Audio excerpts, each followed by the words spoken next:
In this video, we will be discussing the 10th and Oregon crew, or the 10th and Oregon gang, which composed of these members: Gaeten Polidoro, his cousin Anthony Turra, and Anthony Turra's son Louis Turra. We will not be covering their full biographies. Instead, we're going to be covering the summary. As you will hear in these videos, these three members were outsiders of the Philadelphia crime family. They were their own Italian-American crime faction within the South Philadelphia region, specifically at 10th and Oregon, which is why they had that name, the 10th and O Gang. Louis Turra was 31 years old when he hanged himself on January 7, 1998 in a federal detention center in New York City, a month before he was going to trial with Polidoro for drug trafficking. Turra's father, Anthony Turra, was killed on March 18, 1998 in a gangland-style shooting as he left his South Philadelphia home en route to federal court, where a jury was deliberating his fate in his son's drug gang trial.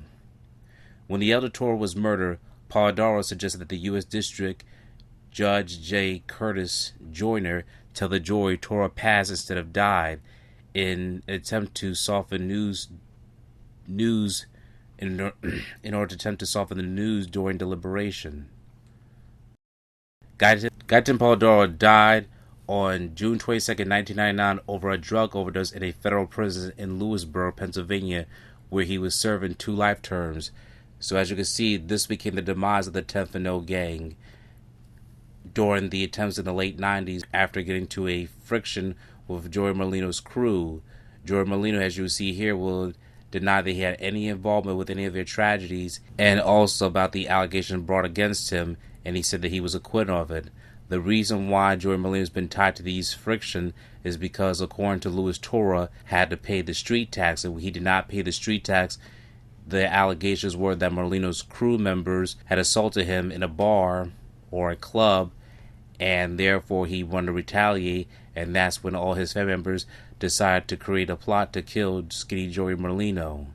However, as you can see, Joey Merlino is the last one standing, and all these members of the 10th and Oregon Gang have been killed. The only surviving member that remains today is Rocco Turra.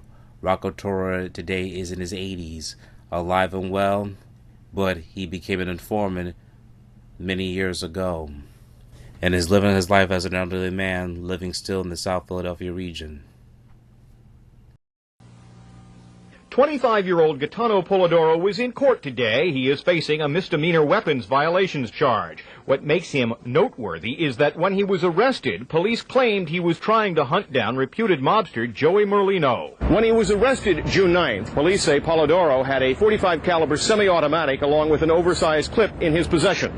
That is why he was in court this morning. But his attorney is quick to point out that the only charge Polidoro faces is the gun charge. There have been no formal charges concerning a hit. Police say he was out to hit Mr. Merlino. What do you say to that? We say that's absolutely untrue.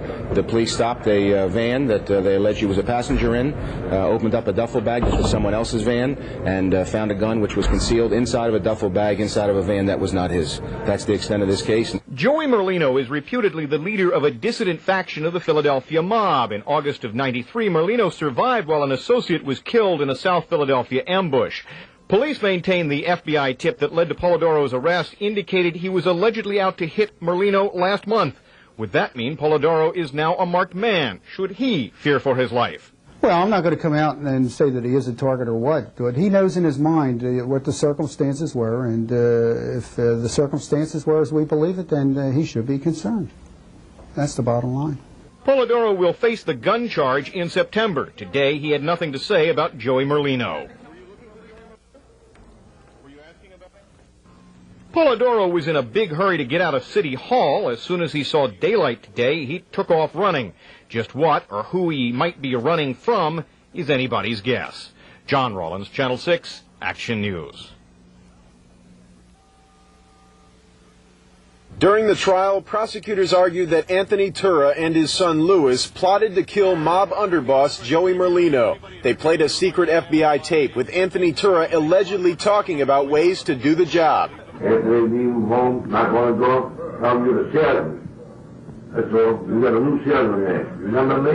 Boom. When he was in the house, 2, 3 o'clock in the morning, 4 o'clock in the morning, the cops are going to leave from there. They're not going to watch the house.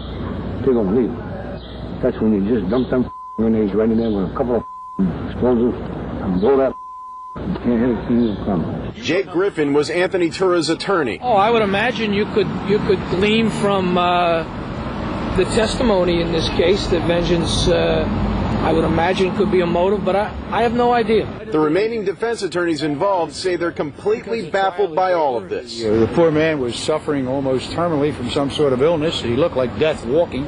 Why anybody would bother to kill him is something we just don't understand. But one attorney did point out similarities between Turra's murder and the murder of drug dealer Frank Russo in June of 1995. Russo was shot in the head, just like Anthony Turra. That particular shooting is identical to the shooting of Frank Russo, who is one of the people in this trial who has been spoken about. Russo's father was in court on Monday, reportedly staring down one of the defendants, saying, quote, "He killed my son."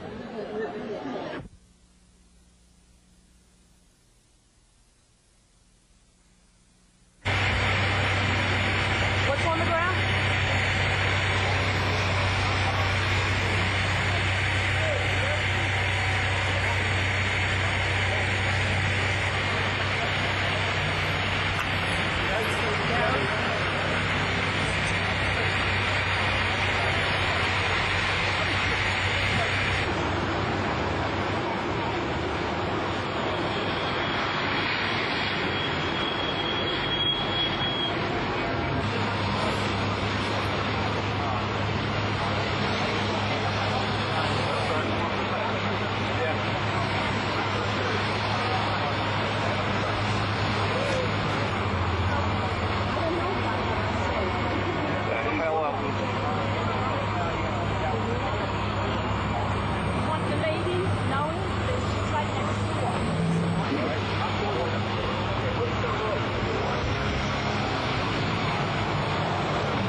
Can you talk about a guy named Louis Tarra? Who? Louis Turra. Yeah, I know him. I know of him. Okay. Because at one point, Louis Turra, allegedly he was beaten by, he felt it was by someone that was affiliated with you. He had a meeting at his house where him, his father, and some other guys basically talked about killing you. I don't know nothing about it. Louis Turra gets arrested, and he ended up hanging himself in his jail cell. What did he do? He hung himself. Oh, he hung himself. Yeah. You heard about this? Yeah. It's in the paper. Yeah. Okay. Do you know who Anthony Turra was at all? No, I don't know them. I know the brother. I know they breed rats. The brother Rocky's a rat. They're all rats. Right, because his father, Anthony Turra, got arrested also for plotting to kill you, and then he got shot dead outside of a federal courthouse. Yeah, I was acquitted of that too. Oh, they charged you for that? Yeah, I got acquitted.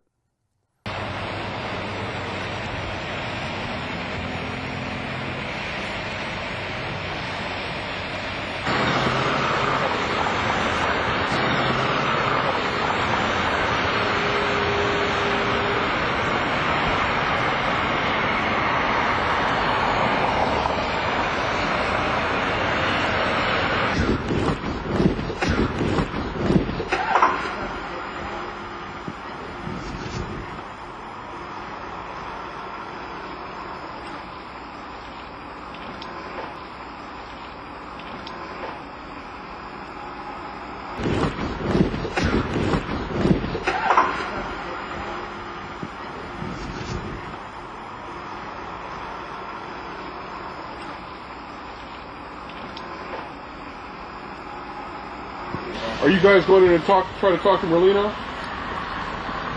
You guys want to talk to Joey?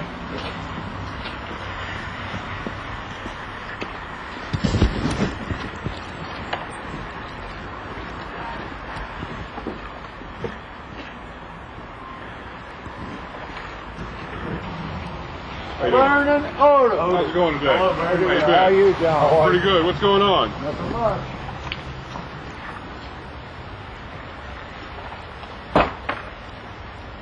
Tell us anything? Can you tell us anything? John? Anything you can tell us about the investigation? No comment.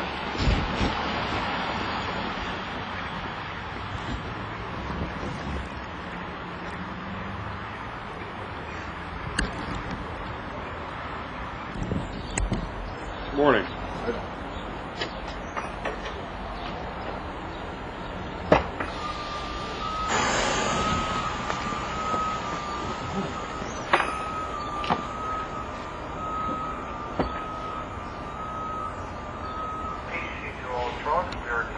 No comment. Joey, can you tell us, what about Mr. Toro's killing?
Thank you for watching this video. Please subscribe to our channel and check out more of our content. Feel free to give your feedback and suggestions on what we should do next in the comments. This is Infinite Lee Productions. We love ya.